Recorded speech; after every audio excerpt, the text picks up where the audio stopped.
कहते हैं कि बच्चे जो होते हैं वो माँ बाप की परछाई होते हैं। जो माँ बाप को देखते हैं वो सीख जाते हैं, so they learn from their elders and that is what is becoming taboo at this moment.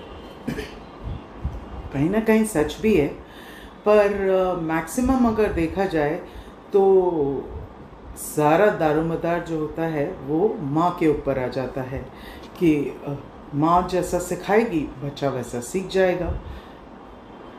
अब कहने का मतलब ये है कि अगर बच्चे से कुछ गलत हुआ तो ज़िम्मेदार कौन होता है सबसे ज़्यादा?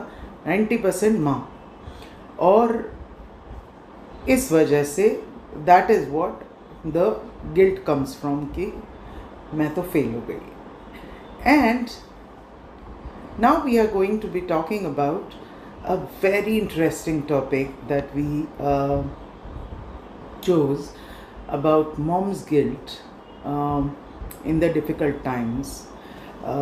The situation could be financial troubles, relatives issues जो आजकल हर घरों में होते हैं, प्रोफेशनल स्ट्रेस और family pressures about anything whatsoever, property matters आजकल बहुत कॉमन होते हैं, और the most pressing issue is called separation.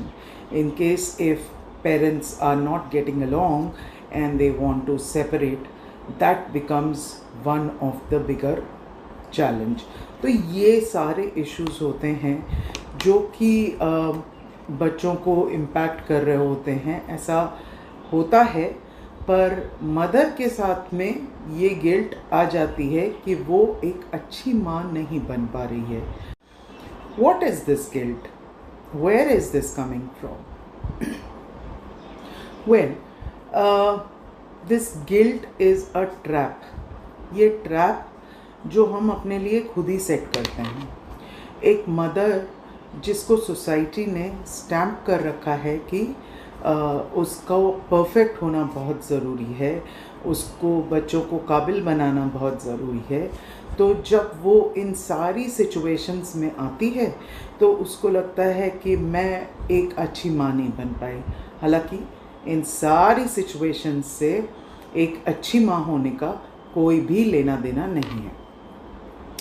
तो आज हम जो बात करने वाले हैं about all these situations that we are talking about, and we are talking about all category of kids starting from 3-year-old और 5-year-old to a grown up kid और अ टीनेजर, जो कि सारे बच्चे उस कैटेगरी में आते हैं, क्योंकि माँ के लिए तो बच्चा बच्चा होता है और प्रॉब्लम वहीं की वहीं खड़ी होती है, तो उसके लिए तो प्रायोरिटी होती है बच्चा।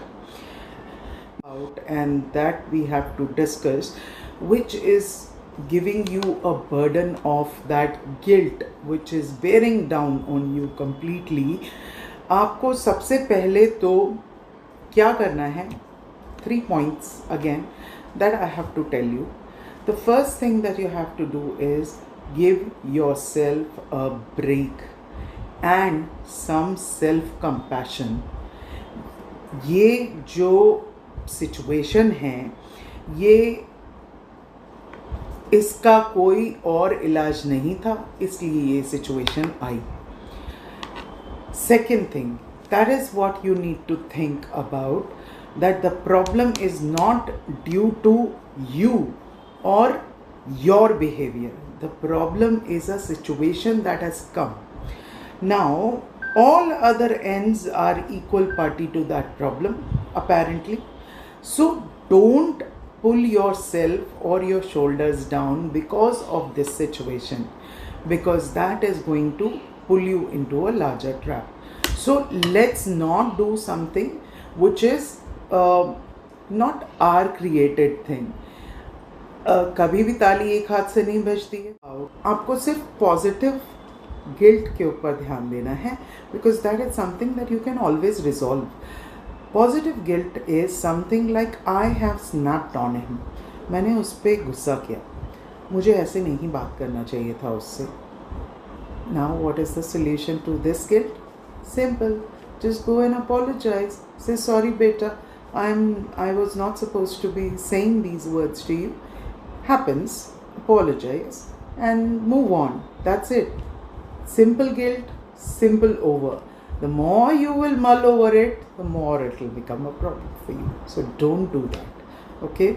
Never in any of the situations आपने उसके सामने उसको चिल्लाया या आपने उसके सामने रोया या किसी भी सिचुएशन में पहले आप उसको रैशनलाइज करिए कि आपके बच्चे के ऊपर इन सारी सिचुएशंस का क्या असर पड़ेगा, and then go back and clarify.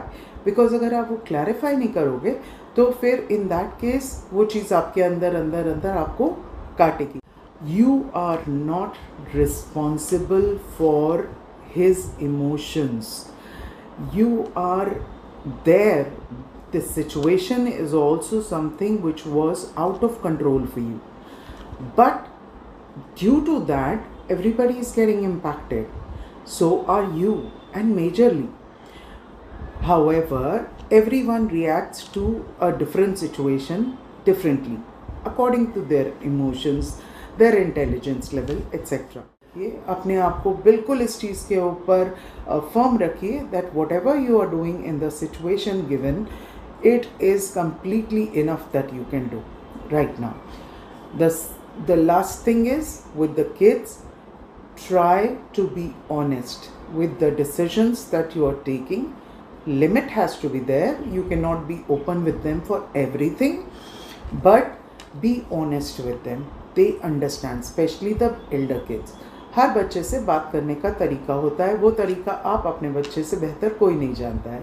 तो आपको उनसे बात करनी है, चाहे वो फाइनेंशियल ट्रबल्स हों कि हम ये अभी इसलिए नहीं कर पा रहे हैं क्योंकि हम इतना ही कर सकते हैं अभी, और जब आगे मौका लगेगा तो हम करेंगे. या फिर आपके ट्रबल्स ऐसे हों जो कि सेपरेशन से रिलेटेड हों, that we are not getting along, and I think it is a good for everybody that we move on in life. It will make everybody happier, and you will have the happy parents, and that is the most important thing. So these are the few things that you can try and do so that you can come down on your guilty conscience when it is to do about hard situations, which will be a part of life always. For the rest of it, you can always DM me and we can talk further on this. Thank you so much. Signing out. Bye bye.